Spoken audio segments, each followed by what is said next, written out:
marketing, etc. But push comes to shove, I think he may not always have the independent opinion which the CFO may be able to bring. But if he's not in the room, then the opportunity for them to actually say something or get asked something is lost. So I'm pretty a strong supporter of always having the finance manager, the CFO, whether they're on the board or not, and whether it's a public company or a private company, have that person in there and tell us what does he think is going on. I think there's one other just one liner on that, and I think most of us will love it.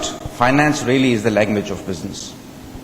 I mean, anybody who wants to talk business ultimately has to talk finance. Absolutely. So therefore, if that's the language that's got to be discussed in the board meeting, the CFO's presence becomes absolutely critical. If we could take some questions from the back as well, and then we could come... Just a quick observation and not a question. Sure. An observation which all of us should be proud of. There is a recent UNCTAD survey coordinated by ICAP, a copy of which was sent to me, in which corporate governance framework of Pakistan has been rated the topmost in the South Asian region. Wow, congratulations. I think we should have a big hand for that. And that's good. For the benefit of the CFOs and other audience here, I have made it a point to circulate that to some of the higher-ups in SEBI and Ministry of Finance in our country. Excellent, excellent. That's wonderful. And actually we've used that particular publication. We sent it to our head office in Seoul. We are now a Korean company. And that's actually been circulated in Korea as well. Excellent. So that's the sort of impact, this sort of publication. And I think we'd really like to particularly thank the Institute and Mr. Surya for coming up with that wonderful... Excellent. Now, someone from the back, because either we're very boring or you guys aren't interested. There's someone back there. Junaid, just one quick observation. If we could just last question from the back, and Absolutely. then pack up. Absolutely. Yeah. Anyone from the back? Last question, last chance, last train. My name is Siddiqui. I'm working in IIS CFO. I would come back to the first question of that gentleman he made about the showing or booking of the data. I would agree with him that we are not showing the data in true spirit, especially in the intercircular debt. We are not booking the cost of money.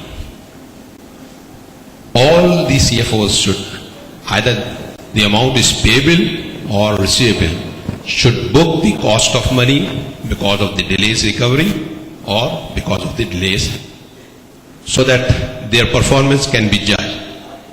So that is the major issue I think we should, and especially when we are facing that type of intercircular debt in this country. Ms. Bha, if you could start. I think the question is, his observation is going back to the first question that Essen raised. He feels that you might be reporting the receivables, but you're not booking the relevant costs associated with it. The delay in receiving the payments, you should book that as a loss. Well, it's not as something specific to us. I think you should more oil and gas. If it's referring to markup, to the markup element, absolutely, we would love to book it as a cost, but our auditors only make it a point that you see you're never going to receive this markup. So we do book it. We do always write letters to our customers that see this is the cost of fund. The agreement also covers it that we can recover the cost of fund, but our auditors say you're never going to receive this markup. So we show it not as not receivable as such on the balance sheet, but it is in the notes or as a contingency. Rafi, would you also like to comment on it, because this is also very specific to you?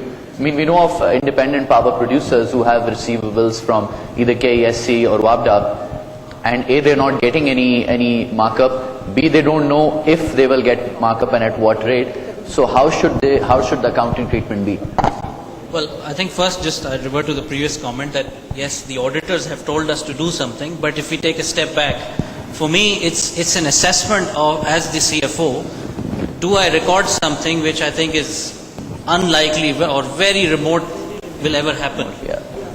And is that actually helping my reporting of performance, or actually making me do something today which I may have to reverse tomorrow and have another explanation? But why not record it and write it off, so it actually hampers the P&L, but it gives a realistic picture to the shareholder. Yeah, we record it, we send a There is an opportunity cost though, right? Yes, If but you can it market at doesn't- 13%, you know Yeah. you're not going to get that 13%. We know- But it's lost. It's lost, and we do show the receivable, but then we take full provision, or from an auditor's perspective, he says it's never receivable. But today, there's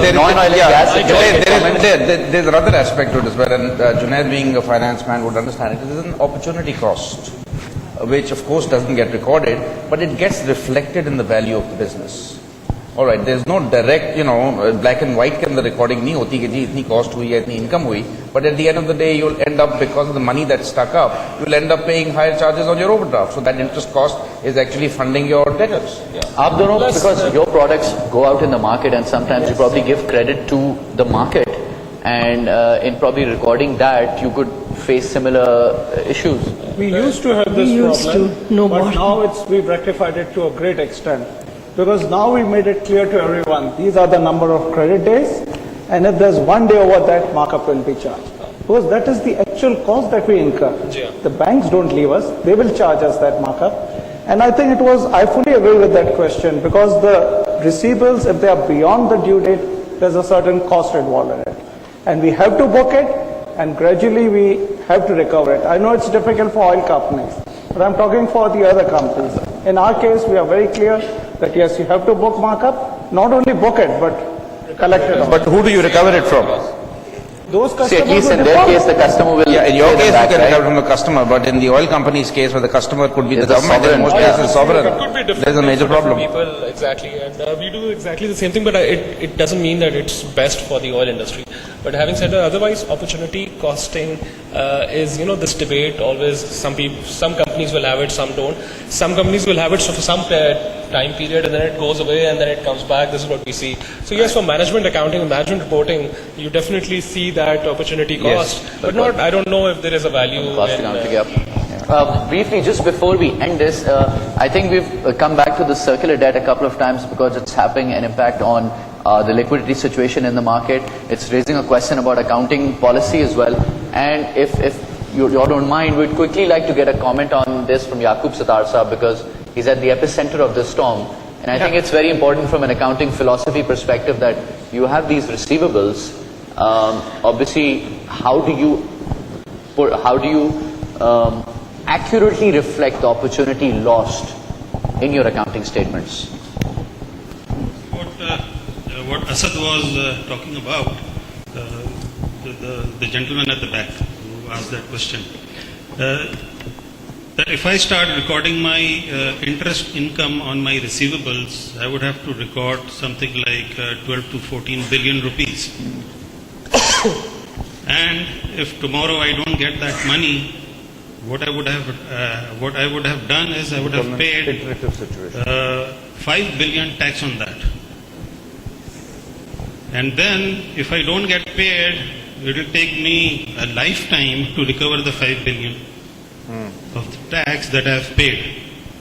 Now you have to take decisions, a finance manager or a CFO or the managing director, the boards, they always have to keep taking decisions. Now maybe in that gentleman's company you take a decision like that, but I would not like to shortchange my shareholders. But Yaqub sir, let's And the say same thing goes in the chain, and all companies are following this practice. People understand, people who review our balance sheets and our financial statements which are issued, they understand the problem. The government understands the problem. But let's say I'm an international investor. Let's say we are Templeton and we're sitting there and we're going through your balance sheet. Now, this is an opportunity lost. This is revenue you could have had, but you couldn't get because of certain business environments. The answer is that our investor relations program takes care of that. Templeton knows exactly what is the situation because Templeton meets us. When we go to the Credit Suisse Investor Conference or the Merrill Lynch one, we meet these people over there and they have a good understanding of it. That is why my share value is 300 today instead of plus. And they've built those things into it. Okay. I think last comment from Shah Saab and we'll wrap it up.